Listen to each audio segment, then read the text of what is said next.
Olá, irmãos. Verdade é que muitas das vezes torna-se difícil lidar com as aparentes contradições bíblicas, aonde parece que o Senhor Deus se contradisse nas suas afirmações para o seu povo, a igreja, referente à sua vontade para conosco de forma coletiva, aonde ele trata da sua vontade com o seu ajuntamento de irmãos, com a sua igreja, e também de forma individual, aonde ele trata da sua vontade nas escrituras para nós, seres humanos, individualmente, seja homem, seja mulher, seja pai, seja filho, seja patrão, seja empregado, seja governos ou não, o Senhor trata individualmente com cada um de nós, independente da posição, status, sexo, etc., lugar que ocupamos. E muitas das vezes nos deparamos com textos de difícil interpretação, ao ponto de o apóstolo Pedro ele falar para os irmãos na sua carta que assuntos que nosso amado irmão Paulo escreve de difícil interpretação, que os indoutos distorcem para a sua própria perdição. 1 Pedro capítulo 3, verso 15 e 16. Né?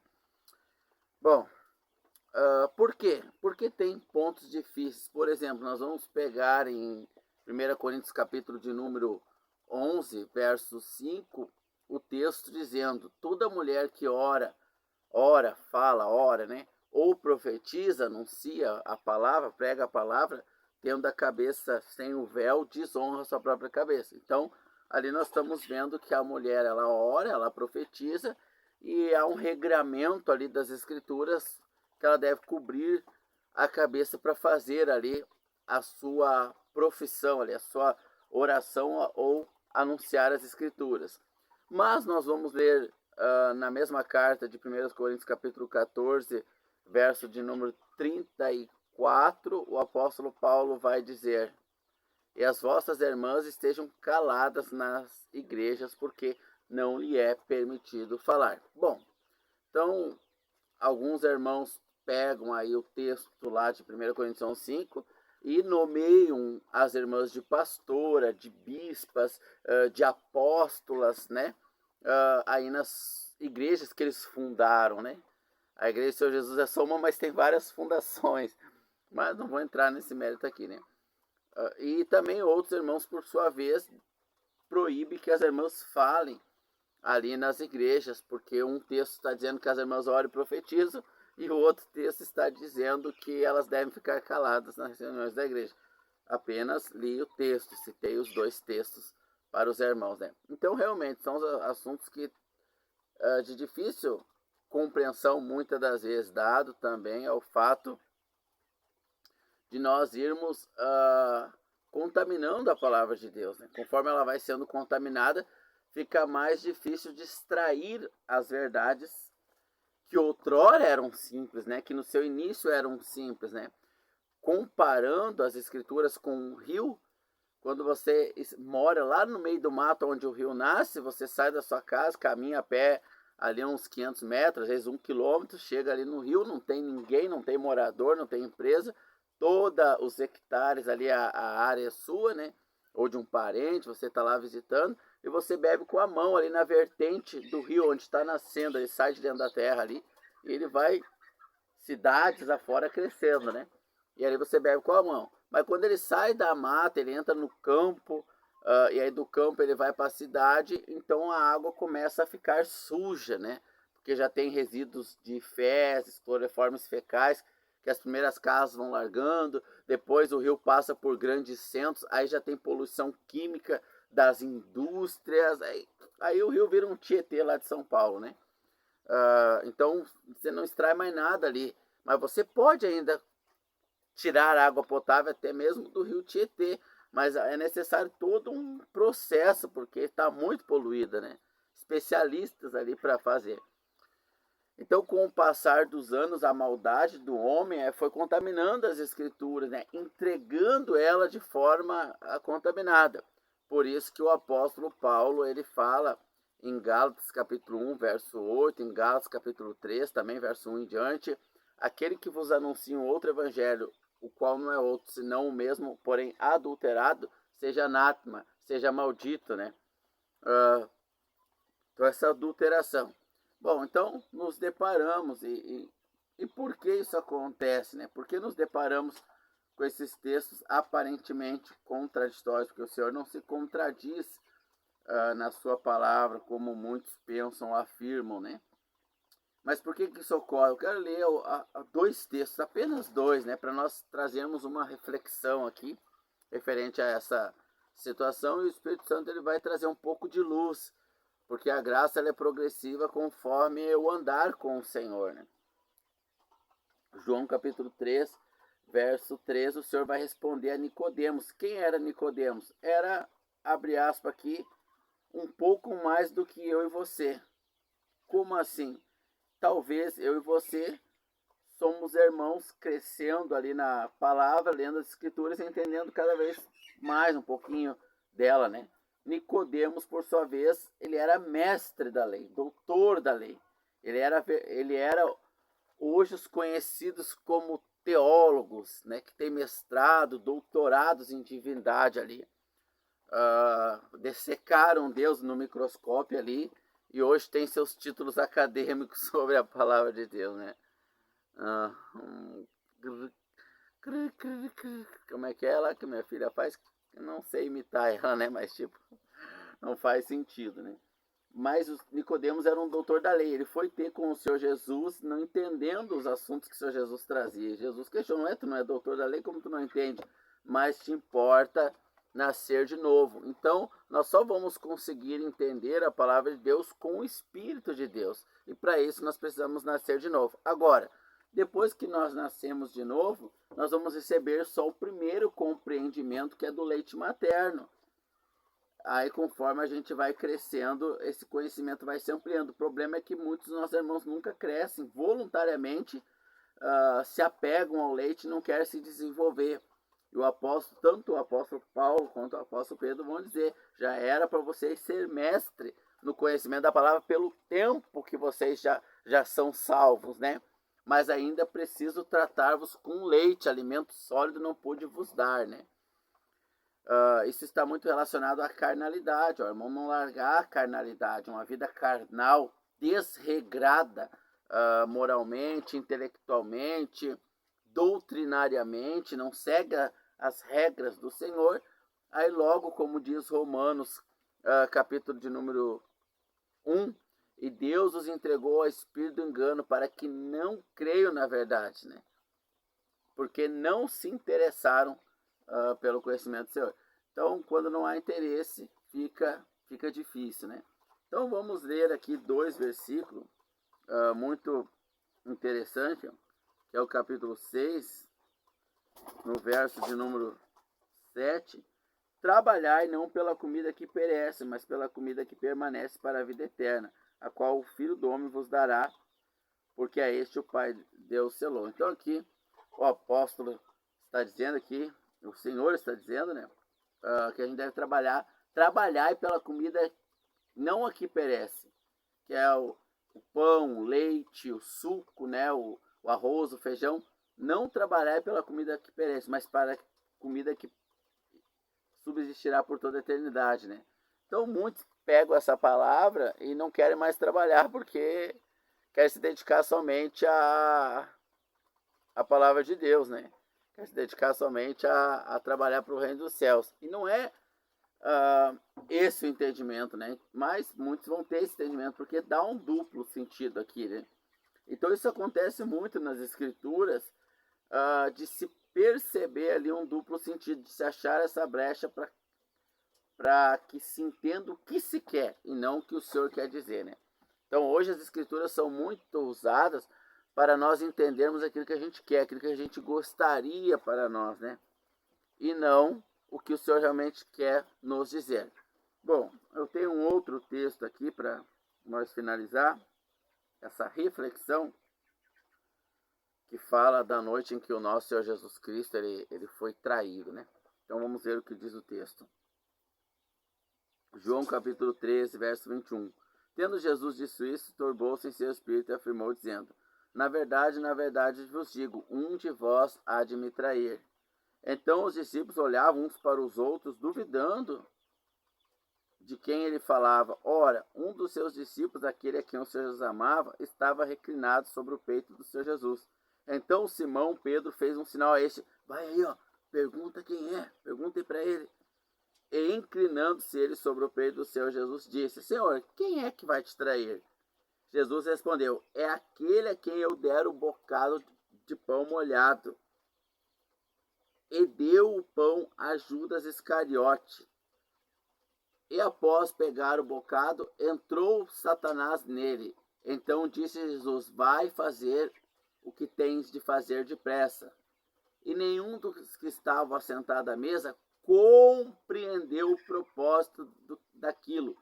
E pensaram, porque Judas ele cuidava da oferta, então pensaram que ele iria comprar alguma coisa para a festa. Veja, o Senhor Jesus disse: um vai trair, um de vocês vai me trair. E Pedro ele pergunta quem é, pergunta. João perguntou, e ele disse: é quem eu dar esse pão molhado. E ele deu a Judas. E aí Satanás entrou nele e disse: vai e faz o que tu tem que fazer. E ele foi, e eles acharam: ele vai comprar alguma coisa, porque ele cuidava da oferta, ele era o tesoureiro dos doces lá. Eles não entenderam, mas Jesus falou quem era. Ele disse quem. Mas, irmãos, se os nossos olhos estão fechados, nós não vemos. Se os nossos ouvidos estão ensurdecidos, nós não ouvimos. Então, não é a questão de... a Escritura diz toda mulher que ora e profetiza, né? Mas lá ela disse que a mulher deve ficar em silêncio. Não. Poderia dizer só que todas as mulheres orem, profetizam, sejam pastora, façam o que quiser. Mesmo assim, de alguma forma não iriam entender. Então, o Senhor Jesus deixou claro, não houve ali uma palavra dúbia, não houve ali uma oportunidade para contradição, para um duplo sentido, não houve. Quem é, Senhor? Ó, quer saber? Eu estou com esse pão na mão aqui, ó. Ó, tá enxergando? Para quem eu der esse pão aqui molhado, ó, vai ser essa pessoa que vai me trair, tá? Ó, Judas. Entenderam? Mas não... O que Judas vai fazer? De certo ele vai comprar as coisas lá. Não, ele vai trair o Senhor. Não, ele é tesoureiro, ele vai comprar. Não entenderam, irmãos. Então, enquanto nós tivermos os nossos olhos fechados, e por que eles tinham os olhos fechados? Porque não era o tempo ainda, o Espírito Santo ainda não veio morar neles. Ainda eles não tinham o Espírito de Deus morando neles. Então, eles não salvo uma intervenção divina, eles não iam compreender. Então, os assuntos do Senhor, irmãos, eles não são naturais. E o que ocorre? Que com o passar da caminhada no Senhor, nós esquecemos da onde o Senhor nos tirou. E começamos a olhar para as nossas habilidades naturais e tentar encaixar a nossa capacidade de compreensão na vida espiritual, no mundo espiritual. E é aí que nós compreendemos as Escrituras de forma natural. E compreendendo as Escrituras de forma natural, logo nós não entendemos a vontade de Deus, porque ela é espiritual. O Senhor é meu pastor, não me faltará. Então eu vou conseguir comprar o que eu quero, ter o dinheiro quanto ter a prosperidade. João 10:10. Eu vim para que tenham vida e vida de abundância. Tá vendo aí? Eu posso ser rico, milionário e tal. Eu vou entender com a compreensão natural dentro da cultura que eu nasci. Ora, eu nascendo numa cultura cristã dentro da grande casa, já que eu não nasci num país oriental, né? Onde o cristianismo ele é muito pequeno, muitas pessoas nem sabem o que é cristianismo, nunca ouviram falar de cristianismo em alguns países. Se eu nascesse lá, a minha mente natural ia compreender as coisas conforme a minha cultura geral. Como eu nasci numa cultura cristã, eu acho que eu estou entendendo a palavra de Deus de forma espiritual, mas não estou. Eu estou entendendo de forma natural. Por isso que o Senhor pega o pão, quase enfia dentro do nosso olho, dá para a pessoa que vai trair ele e nós não enxerguemos. Às vezes está claro ali, a mulher vai trair o marido vai trair a mulher, o irmão está avisando: olha, irmã, para de conversar com esse fulano, para de ir nesse lugar, para, irmão, tá evidente. Não tem nada a ver, cara. Pai, cuida da tua cabeça. Irmão malicioso, jamais fazer uma coisa dessa. Me perdoa, o que eu fiz? Estraguei minha família. Porque a compreensão das Escrituras, ela é natural e não espiritual. Ela vem de gatilhos mentais da natureza humana e não de revelação do Espírito Santo em que nós habitamos. Mas por que o Espírito Santo não revela aos seus amigos os seus segredos? Porque, como nós vimos no vídeo passado, porque também no vídeo passado, anterior a esse, de hoje de manhã, eu acho, ou de ontem de noite, né? Abraão precisou expulsar, proteger os sacrifícios. Precisou proteger. Não bastar sacrificar a Deus, dar algo seu para Deus. Ele precisou proteger o sacrifício das aves de rapina, que é uma tipologia dos demônios. Efésios 4:29 diz: não entristeça o Espírito Santo de Deus que em vós habita. Se andarmos de forma natural, logo estaremos entristecendo o Espírito Santo de Deus que em nós habita. Para que nós possamos compreender as Escrituras, não fazer confusão em textos que parecem de duplo sentido, é necessário a nossa natureza humana estar crucificada. O velho homem precisa estar na cruz. Enquanto nós tivermos lá na cruz apenas o pé do velho homem, eu antes de ser salvo eu fumava. O Senhor Jesus me salvou e me libertou. Hoje eu não fumo mais. Mas come que olha misericórdia. Então trocou o hábito de fumar, o pecado, o vício do cigarro, pelo vício da glutonaria. Às vezes é beberrão, bebe demais, alcoólatra, né? Trocou. Parou com esses vícios públicos, mas tem vícios diante do computador, diante do celular. Então, enquanto andarmos de forma carnal, natural, sempre vamos entender errado as Escrituras. Por quê? Porque damos legalidade para Satanás nos enganar. Veja que Satanás chamou Eva, mostrou o fruto proibido, que Deus havia proibido de comer da árvore, e como um bom vendedor, ele colocou ali psicologicamente, atingindo gatilhos mentais no cérebro dela, uma beleza naquele fruto. E diz as Escrituras que ele pareceu desejável, aquele fruto. E isso é natural. E o mesmo Satanás apareceu para o Senhor Jesus citando as Escrituras. Ele também disse para Eva, não é bem isso, Deus quis dizer isso. E ele fala para o Senhor Jesus, está escrito. Só que o Senhor Jesus era espiritual. O primeiro homem era natural ou animal. O segundo homem espiritual. Nós, os crentes, os salvos, nós temos as duas naturezas. A natural e a espiritual. Se andarmos na natureza natural, não compreenderemos as Escrituras. Não iremos compreender. Porque as Escrituras dizem que a palavra de Deus para o homem natural ela é loucura. Ela é loucura. Capaz que Deus vai querer dizer isso aqui, tá entendendo errado. É isso mesmo. Parece loucura? Parece. Não parece. É loucura. É porque você está olhando para a palavra de Deus com um homem natural, não com um homem espiritual. Sendo que a maioria dos que estão entre nós não são salvos, nunca nasceram de novo. Estão como Nicodemos.